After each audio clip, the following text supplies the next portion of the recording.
All right, guys, in this video, I'm going to teach you how to backstitch. Backstitching is what we do at the ends of our lines of stitching to make it so that it doesn't fall out. And you'll notice when you don't backstitch on a line of stitching that it'll come apart pretty easily. But anyway, I'm going to show you how to backstitch, and then I'll show you the difference between the lines. First, I've already threaded my sewing machine, and mine's a little bit different than the one that we have in the classroom, but it's pretty close. First, I'm going to test my threading and just make sure that I've threaded it correctly, because even me, a veteran sewer, still has to check and make sure that we have threaded the sewing machine correctly. So I'm going to do that first, and I'm going to hopefully make it work. Oh, my machine is not on. Silly me. Okay, testing the threading.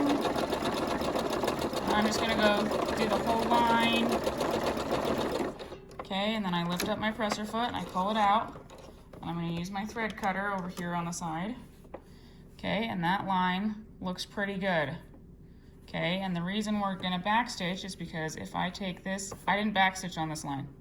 Okay, if I take these pieces of fabric and pull on them, it starts to come apart at the top. And we don't want that, especially when we're going to be, for example, in our mask, the edges are going to be pulling, and we don't want our mask to start pulling apart when we're wearing it. That would be not good.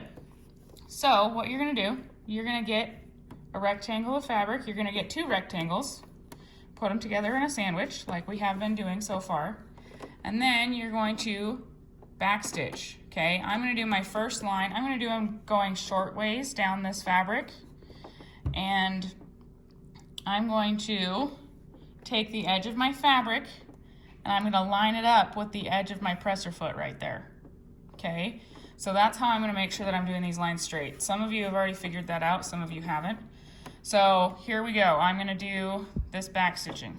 Okay, and I need to scoot this camera out here just a titch so that you can see my backstitch button. I've got a backstitch button right here. This is what's going to make our machine sew backwards. Okay, so what I do is I sew forward just a couple of stitches, maybe like 4 of them, okay, and then I stop. And that's why I've had you guys practice sewing really slow so that you can control it like that. But I sew forward about 4 stitches, and then I push and I hold this button, okay, and the machine will beep. I'm going to do it one more time so you can hear.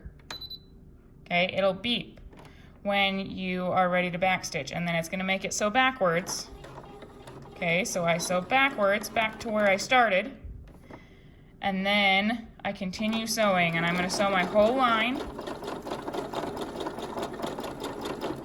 okay, until I get down here to the very, very end, and I think I want to do just one more stitch, okay, and then I'm going to push and hold the backstitch button again, okay, and you hear that beep, and then you're going to sew backwards about 4 stitches. Okay, mine got stuck a little bit, so I went a little bit farther. And then you sew all the way forward back to where you want to end. And then you're done. You can pull it out, cut your threads. Oops, that one didn't cut. Come on. Okay. And there is our line of backstitched stitching. And you'll notice right here on the ends by my thumbs, the stitching's a lot thicker because we started right here, we sewed all the way right here, we went back, and then we sewed all the way across, back a little bit, and then all the way back to the end. So now if I take these 2 pieces and I try to pull them apart, you can kind of see the stitches, but that's just because I used black so you guys could see it really well. You can kind of see the stitches, but it's not pulling apart near as much as this one does. Okay, so every time we begin and every time we end a line of stitching, we have to backstitch by pushing and holding this button up here. Okay, and you guys are going to keep doing lines. You're going to go lines all the way across this fabric. So I've already done this line. I'm going to show you guys how you would do the next line. Okay, so I put my presser foot down, and now as I'm moving across my fabric, I'm going to line up that line of stitching that I just did with the edge of my presser foot. Okay, I'm going to zoom it in just a titch so you can see a little bit better. Okay, see how I've got it lined up with the edge of my presser foot? Okay, and then let's back out again just a little bit so that we can see the button. Okay, and then I'm gonna sew another line so you guys can see. Go a couple of stitches forward, like 3 or 4, not too much. And then push and hold our button so we hear that click. And then we go backwards to where we started. And then we go all the way forward, making sure that we keep our line lined up with the edge of our presser foot.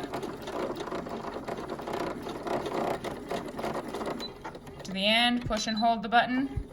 It's gonna go backwards a little bit and then go forwards. Okay, and then we can pull it out and we can take another look. And that's what they should look like. You're gonna do them all the way going across your fabric, so you're gonna have a lot of lines on this piece of fabric. Okay, good luck.